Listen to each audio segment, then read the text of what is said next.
जय हिंद, नमस्कार साथियों।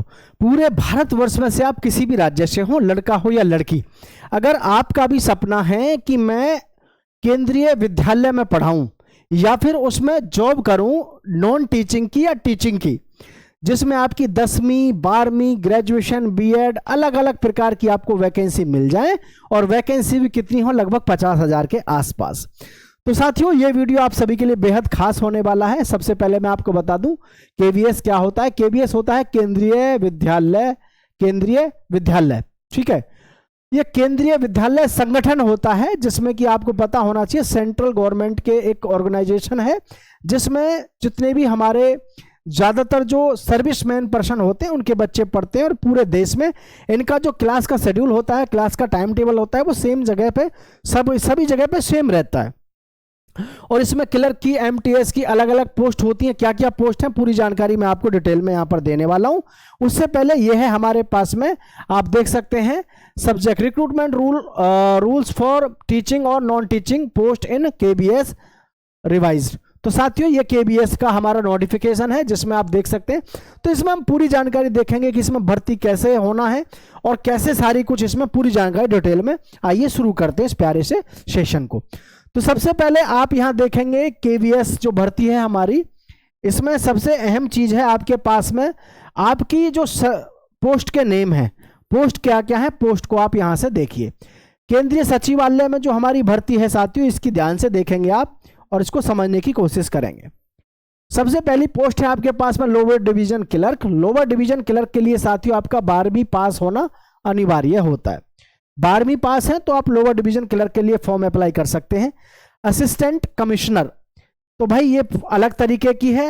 एडमिनिस्ट्रेटिव ऑफिसर, ये भी अलग तरीके की है, यानी ये आपकी बड़े लेवल पे है, ग्रेजुएशन और पोस्ट ग्रेजुएशन के लेवल पे। लाइब्रेरियन की पोस्ट है, इसके लिए आपका 12वीं पास होना जरूरी है, ठीक है। लाइब्रेरियन असिस्टेंट है तो इसके लिए लाइब्रेरियन असिस्टेंट के लिए 12वीं पास, और स्टेनो के लिए आपका 12वीं पास, स्टेनो के लिए भी आपका 12वीं पास होना जरूरी है साथियों, ठीक है। इसके लिए भी 12वीं पास, आपका 12वीं पास, और स्टेनो के लिए भी आपका 12वीं पास होना आवश्यक है। पोस्ट ग्रेजुएट टीचर्स, पीजीटी की भी पोस्ट है। ट्रेंड ग्रेजुएट टीचर्स, ट्रेंड जो ग्रेजुएट टीचर्स हैं उनकी भी है, और प्राइमरी टीचर्स की भी है, नर्स की भी है, एक्टिव टीचर कोर्सेज की भी है, स्पेशल एजुकेटर है, और पियोन यानी चपरासी की भी वैकेंसी है।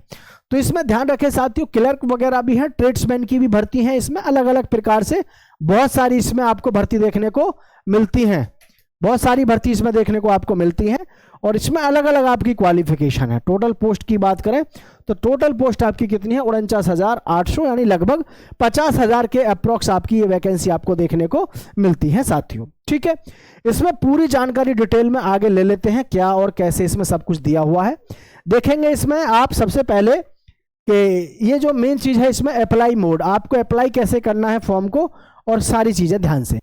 अप्लाई मोड आपका रहेगा ऑनलाइन। टीचिंग जॉब्स अपॉर्चुनिटीज है, इसमें आपको मैंने हालांकि दिखा दिया है नोटिफिकेशन के माध्यम से भी। इसमें जो भर्ती हमारी होती है टीचिंग एंड नॉन टीचिंग दोनों प्रकार की आपको इसमें भर्तियां देखने को मिलती हैं साथियों, ठीक है। चलिए, तो अप्लाई मोड आपका कैसा रहता है साथियों, इसमें ऑनलाइन आपको अप्लाई करना होता है, ठीक है। और who can apply, all India, male and female, पूरे भारतवर्ष में से कोई भी कहीं से भी फॉर्म अप्लाई कर सकता है। इसमें ऐसा नहीं है कि जी कोई किसी स्पेशल राज्य के लिए हो, पूरे भारतवर्ष में से, क्योंकि सेंट्रल गवर्नमेंट की जॉब है। सेंट्रल गवर्नमेंट की जॉब में कोई भी कहीं से भी फॉर्म अप्लाई कर सकता है, ठीक है। चलिए, केबीएस रिक्रूटमेंट सैलरी, सैलरी की बात करें तो कम से कम सैलरी जो होती है हमारी वो कितनी होती है, 65,000। और देखो एक बात और समझ लो, 65,000 रुपये पर मंथ है आपकी ये सैलरी, ठीक है, पर मंथ है। और ये भी कब है, 7वां वेतन है, अभी 7वां वेतन आयोग है इस समय पे। जिस समय पे 8वां वेतन लगेगा, तो 8वां वेतन लगने के बाद आप कल्पना नहीं कर पाओगे कि वास्तव में इसकी पेमेंट कहां तक पहुंच जाएगी, ठीक है, फिर आप कल्पना नहीं कर पाओगे। अब हम बात करते हैं केबीएस भर्ती एज लिमिट की। तो भाई इसमें जो एज लिमिट आपकी रहती है 18 साल से 45 वर्ष। 18 साल से कितनी है, 45 वर्ष। और age relaxation is also applicable. तो एज रिलैक्सेशन के बारे में आपको पता ही है भाई, ओबीसी के जो भी हमारे साथी हैं तो वो मरते दम तक फॉर्म भर सकते हैं, और एससी और एसटी के जो हमारे भाई बहन हैं वो तो कबर तक भी इसका पूछा ना छोड़ें तो भी कोई दिक्कत नहीं है। 50 वर्ष की उम्र में तो समझ लो आप क्या तैयारी होगी, क्या आप करोगे। मैं एक बात तो ज़रूर कहना चाहूँगा, अगर 50 वर्ष की उम्र का कोई भी व्यक्ति इस भर्ती की या इस भाई गवर्नमेंट सर्विस के पीछे आज भी लगे हुए हैं तो प्लीज़ ये सपना बहुत दुखदायक होता है। इन चीज़ों को छोड़ो, ज़िंदगी जियो, जो भी है उसी में खुश रहो। 50 की उम्र तक भी अगर सरकारी नौकरी का पीछा कर रहे हैं तो फिर जो है थोड़ा सा अपने आप में, यानी अपनी जो खुद की इंटीग्रिटी है उस पर मतलब थोड़ी सी गिलानी आती है कि यार 50 साल की उम्र तक पूरे जीवन हम सरकारी नौकरी के पीछे लगे रहे, वो ठीक नहीं है फिर। ठीक है, सिलेक्शन प्रोसेस की बात करें तो सिलेक्शन प्रोसेस में साथियों केबीएस हो तो एग्ज़ाम आपका होता है, और जो हमारी टीचिंग वाली जॉब होती हैं, टीचिंग वाली जो हमारी जॉब होती है, जैसे पीआरटी के बारे में बता दूं, इसमें आपका जैसे सीटेट क्वालिफाई होना पहले से ज़रूरी है। सीटेट के बाद में ही तब आप इसमें जो है इसके मेन एग्जाम में बैठ पाते हैं। कुछ पोस्ट ऐसी होती हैं जिस पर आपका इंटरव्यू होता है। इंटरव्यू जैसे कि आपको पता है जितनी भी हमारी पोस्ट ग्रेजुएट टीचर्स के लिए, प्रोफेसर के लिए जितनी भी भर्ती होती है सभी पे आपका इंटरव्यू होना लाजमी है। और वैसे भी जब आपको पब्लिक को डील करना हो, बड़े बच्चों को, तो उसमें प्रशासनिक तौर तरीके आपके अंदर होने चाहिए। प्रशासनिक का मतलब एडमिनिस्ट्रेटिव क्वालिटी और लीडरशिप क्वालिटी है ना, आपके अंदर इनबिल्ड होनी चाहिए। तो वो सारी चीज़ें भी आपकी यहाँ पर चेक की जाती हैं बहुत अच्छे तरीके से। पता चला कि 12वीं क्लास के बच्चों को आप पढ़ा रहे हैं, जरा सी किसी बात पे गुस्सा आ गया और आपने छात्र के ऊपर वहाँ पर मतलब जो है कुछ भी कर दिया, तो वो सब चीज़ें आपको देखनी पड़ती हैं। तो इसलिए इस चीज़ को आप ध्यान रखें। यही बात करते हैं एजुकेशन क्वालिफिकेशन की। तो आपको बता दिया साथियों, एजुकेशन क्वालिफिकेशन के लिए आपका 10th होना जरूरी है, 12th होना, ग्रेजुएट अलग अलग लेवल की जो पोस्ट है, बीएड हो फ्रॉम रिकॉग्नाइज्ड बोर्ड और यूनिवर्सिटी और इंस्टीट्यूट, और जी आपका पोस्ट ग्रेजुएट तो चाहिए ही चाहिए। अगर आप किसी भी प्रोफेशनल लाइन में जाना चाह रहे हैं तो पोस्ट ग्रेजुएशन आपका होना अनिवार्य है। तो ये सारी चीज़ें हैं जो आपको यहाँ पर अच्छे तरीके से ध्यान में रखनी है साथियों। और सीटेट क्वालिफाई होना चाहिए अगर आप प्राइमरी में टीचर बनना चाहते हैं तो। ठीक है, अब बात है कि सर इसके फॉर्म वगैरह को लेकर के कि सर इसके फॉर्म कब शुरू होंगे, कहाँ से शुरू होंगे। ठीक है, तो मैं आप सभी को बता दूं साथियों, ये जो भर्ती है हमारी केबीएस की, ये लगातार हर वर्ष या फिर 2 साल में भर्ती इसमें लगातार आती ही रहती हैं।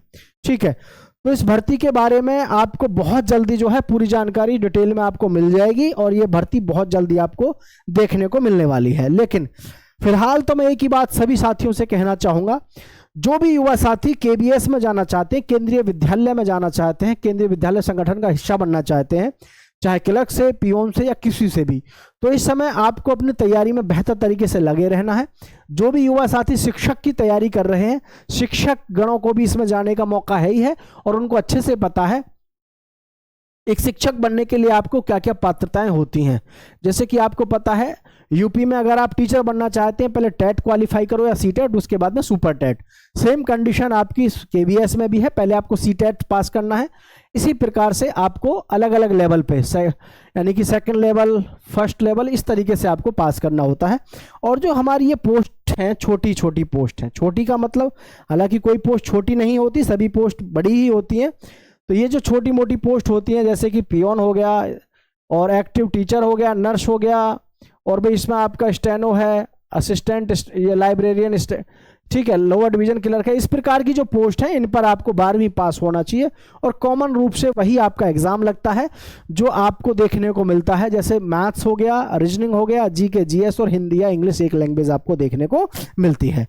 तो सभी युवा साथियों से मैं यही कहना चाहूँगा, भाई साथ में बने रहिएगा। जैसे ही ये फॉर्म ऑनलाइन शुरू होते हैं तो तुरंत आपके साथ में हम सारी जानकारी साझा करेंगे, और आप बेनिश्चिंत रहिएगा। ये हमारी जिम्मेदारी है आपको मौके का फायदा देने का, यानी मौका जैसे ही आएगा हम आपके साथ तुरंत जानकारी को साझा करेंगे। सभी साथियों से निवेदन रहेगा, दोस्तों के साथ शेयर जरूर करिएगा। जय हिंद, जय Bharat, take care, bye bye, thank you.